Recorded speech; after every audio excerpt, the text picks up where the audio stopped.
wasiirka ganacsiga iyo warshadaha xukuumadda federaalka ah ee Soomaaliya Qadar Axmed Ducaale ayaa waxa ay booqatay xarunta Soomaaliya ee ku soo bandhigtay bandhig carweedka ee dalka Turkiga. wariyahayaga Yuusuf Maxamed Macalin Yuusuf Kashmir ayaa warkan inoo soo diray.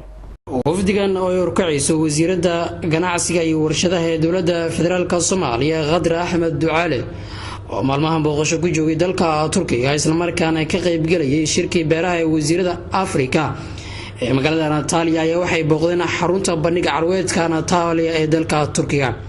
wafdigan ayaa si gaar ah waxay u kormeereen goobta ganacsiga Soomaaliya ay ku leedahay bandhig carweedka Antalya waxaana halkaasi warbaahinta qaranka kula hadlay madaxa xafiiska ganacsiga safaaradda Soomaaliya ee dalka Turkiga Yuusuf Axmed Xasan Jeego.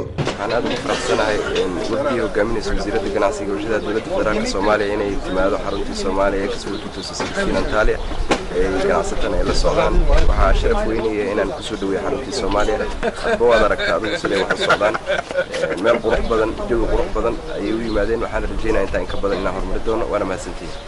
sidoo kale madaxa xafiiska ganacsiga safaaradda Soomaaliya ee dalka Turkiga ayaa suurtageliyay in wasiirada ganacsiga iyo warshadaha dawladda federaalka Soomaaliya Qadar Axmed Ducaale kulmo gaar ah la qaadatay wasiirka beeraha cuntada iyo xoolaha ee dalka Turkiga iyo wasiir ku-xigeenka beeraha cuntada iyo xoolaha dalka Turkiga iyadoo kala hadashay sidii gacan ugu geysan lahaayeen horumarinta beeraha Soomaaliya iyo xoolaha. sidoo kale wasiirada ganacsiga ayaa kulmo la yeelatay qaar ka mid ah shirkadaha ganacsiga ee ka dhisan dalka Turkiga kuwa oo doonayay inay maalgashi ku sameystaan dalka Soomaaliya.